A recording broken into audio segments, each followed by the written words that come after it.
मेरे प्यारिओ, ਅਸੀਂ ਤਰਨਤਾਰਨ ਦੇ ਅਲੱਗ-ਅਲੱਗ ਜਗ੍ਹਾ ਤੋਂ ਇਸ ਸ਼ਹਿਰ ਦੇ ਵਿੱਚ ਇਕੱਠੇ ਹੋਏ ਹਾਂ, ਲੇਕਿਨ ਦੁਨੀਆ ਦੇ ਵਿੱਚ ਅਨੋਖੀ ਘਟਨਾ ਜੋ ਘਟੀ ਹੈ ਉਹਦੇ ਬਾਰੇ ਮੈਂ ਤੁਹਾਨੂੰ ਦੱਸਦਾ ਹਾਂ। मैं जब ये घटना देख रहा सी, सुन रहा सी, तो मैं गैर जबान च आराधना कर लग पिया। क्यों? मेरे यीशु दा होना जल्द है। जिस गल दे बारे दुनिया सोच ही नहीं सकती, वो घटना घट चुकी। प्रार्थना करते बैठिए, मेरा दिल टूट रहा है। एक घटना ही ऐसी जब दुनिया सारी डरी हुई है। सुनिए,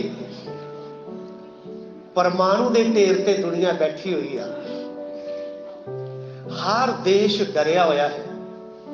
की होवेगा कल, की होवेगा? जदों रात बीत जाती है, दिन चढ़ता आ, दुनिया सोचती अज की होवेगा। जब दिन टलता जाता है, दुनिया सोचती कल की होवेगा। वर्ल्ड टुमारो, दुनिया च कल की होवेगा। रात शनिवार की घटना है, जब दुनिया त्रासदी कर रही है, परमाणु बंब का खतरा सारी दुनिया ते मंडरा रहा है। ਲੱਖਾਂ ਲੱਖ लोग मरण की कगार ते पहुंचे हैं, करोड़ां। उस वक्त हिजकियल की भविष्यवाणी के अनुसार, हिजकियल की किताब उसका 38 अध्याय के भविष्यवाणी के अनुसार 1 ਤੋਂ 7 तक जदों ही पढ़ते हैं तो रूस की घटना उधर लिखी है कि जब अंत होने लगेगा, जब प्रभु यीशु का आना हो जाएगा, तद रूस सारी दुनिया का लीडर बन के किस तरह उभरेगा। ये सारी घटना लिखी है। एक वचन पढ़ लिए, हिजकियल 38 का 1 ਤੋਂ 7 वचन तक पढ़िए पंजाबी। यहोवा दा वचन मेरे कोल आया जी। ते आख्या, हे आदमी दे पुत्र, हे आदमी दे पुत्र, गोग जेड़ा मागोग की धरती दा है, गोग जेड़ा मगोग दी धरती दा है, अते रोश यानी रशिया, हाँ जी, मशक अते तूबल दा राजकुमार है। मशक अते तूबल दा राजकुमार, मास्को राजधानी है रशिया जी।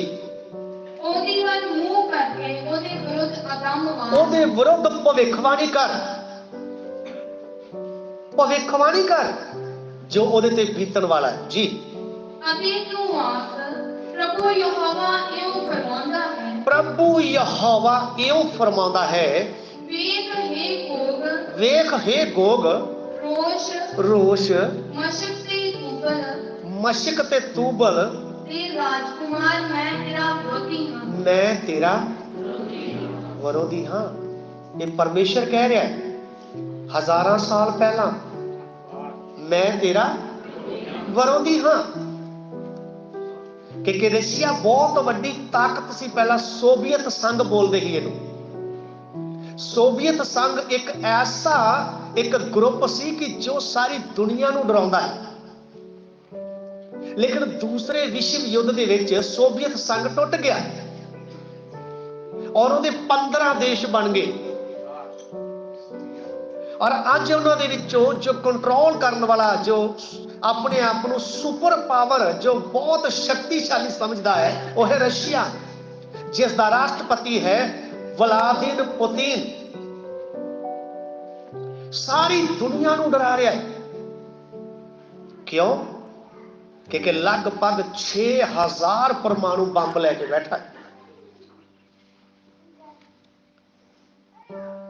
और अमेरिका 5500 बंब परमाणु बंब लेके बैठा होया, जबकि ये धरती नाश करने के लिए थोड़े ही काफी है।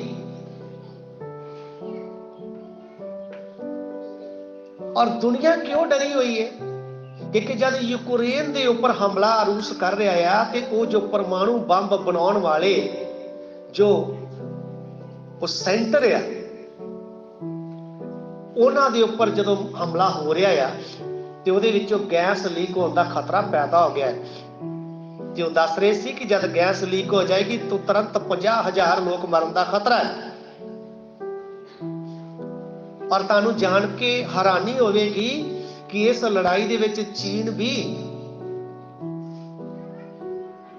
साडे खिलाफ खड़ा है, पाकिस्तान भी साडे खिलाफ खड़ा है।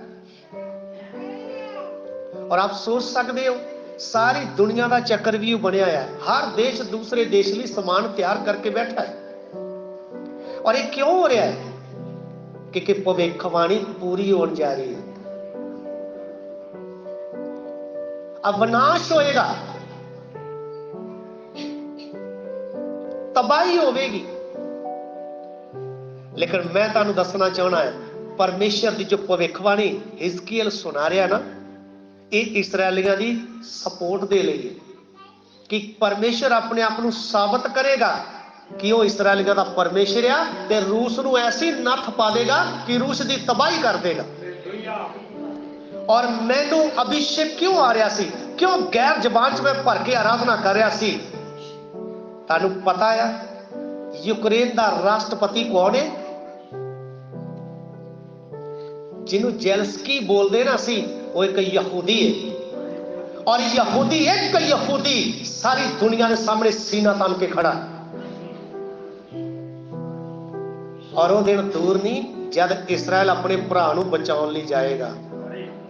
ये अच्छी तरह सुन लो कि इस घटना ते चानण पाउणा बहुत जरूरी है। अपने यहूदी भरा नूं इसराइल कदी मरदा नहीं देखेगा। एक यहूदी सारी दुनिया नूं सीना तान के कह रहा है मैं आखिरी दम तक लड़ूंगा। और दुनिया हैरान है कि रूस जिड्डी महाशक्ति आ ਇਹਦੇ सामने यूक्रेन देश तो किते भी नहीं टिकदा। आखिरकार अज 11वां दिन आ लड़ाई लड़ किस तरह रहा है? तो आप सोच सकते हो लड़ाई किस तरह लड़ रहा हो। मैं विश्वास करता जब यहूदी सीना तान के खड़ा है परमेश्वर की सहायता कर रहा है। ये रूस ली शर्म च मरन वाला काम है। रूस ने अपनी सारी ताकत लाती है फिर भी वह देश जित नहीं पा रहा। दुनिया च लानतां पैंदियां पतीन नूं। रशिया की इज्जत घट चुकी है दुनिया दी नज़रां च। एक छोटे देश नूं जित नहीं पा रहा, अमेरिका नाल लड़न दी गल्लां करदा। हुण उहदी इज्जत का सवाल है। हुण एक ही काम है जां तो उहनूं जित लवे ते जां फिर मर जावे। ये क्यों हो रहा है? क्योंकि परमेश्वर के वचन च की लिखा है? परमेश्वर हंकारियां का सामना करता है अते हलीमां ते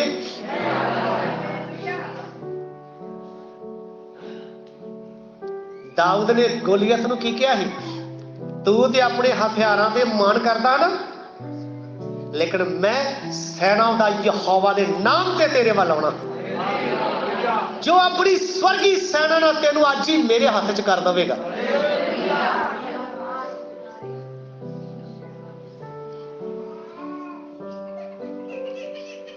चीन भी हैरान है, दुनिया दी महाशक्तियां हैरान आ।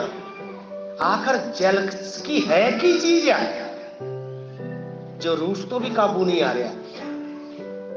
हर प्रकार की मजैल सुट के देख ली, यहूदी खड़ा है। हालेलुया।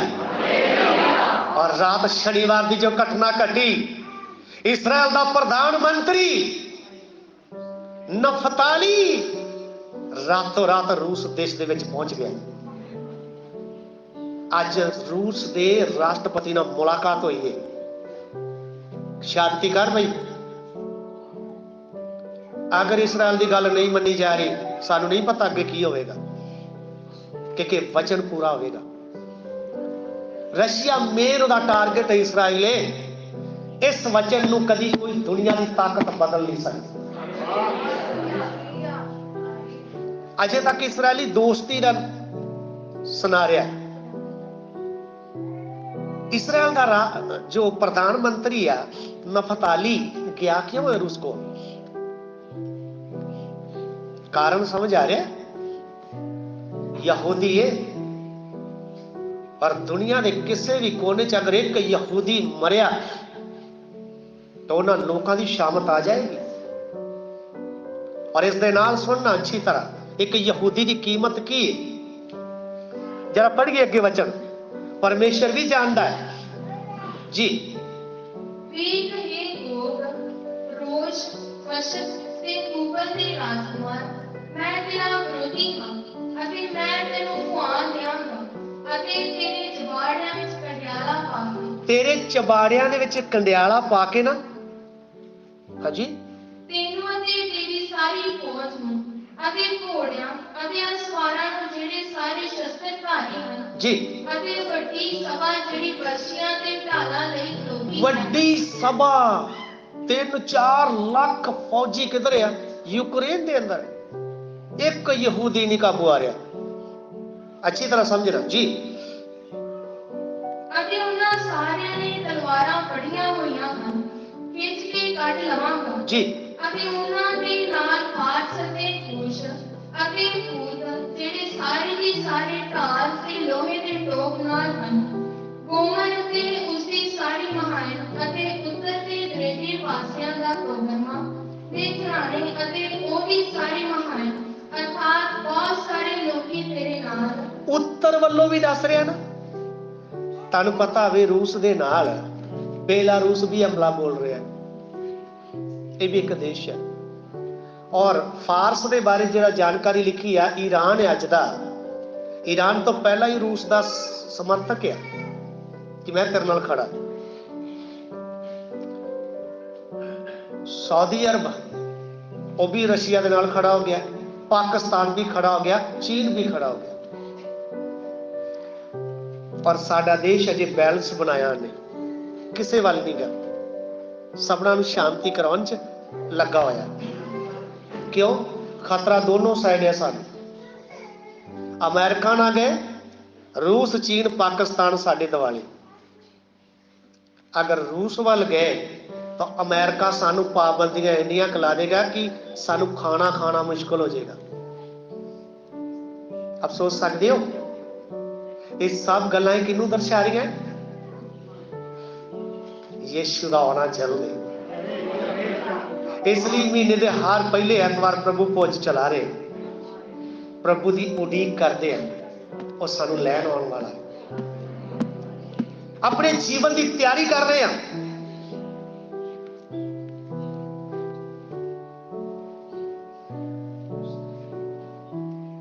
अपने यहूदी भरा नूं बचाउण दे लई नफताली पहुंच गया है, और अगला सानू पता नहीं की होगा। और जब इसराइल पे हमला हो जाएगा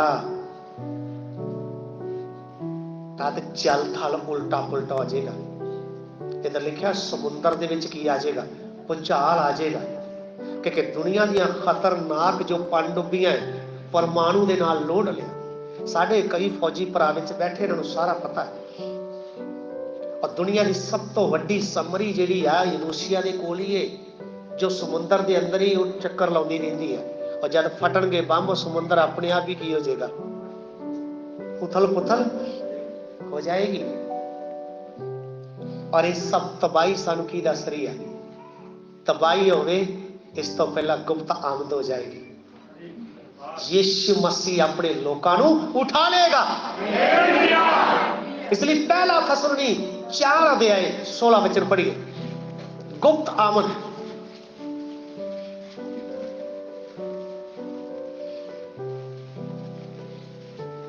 इसलिए जो प्रभु आप ललकारे नाल, इसलिए जो प्रभु आप ललकारे नाल, महादूत की आवाज नाल, महादूत की आवाज नाल, ਅਤੇ परमेश्वर की तुरी नाल, ਅਤੇ परमेश्वर की तुरी नाल स्वर्ग तो उतरेगा, स्वर्ग तो उतरेगा। ਅਤੇ ਜਿਹੜੇ मसीह ਵਿੱਚ ਹੋ ਕੇ मोए ਹਨ, जी हाँ, ਉਹ ਪਹਿਲਾਂ ਜੀ ਉਠਣਗੇ। ਉਹ ਪਹਿਲਾਂ ਜੀ उठणगे। ਜੀ।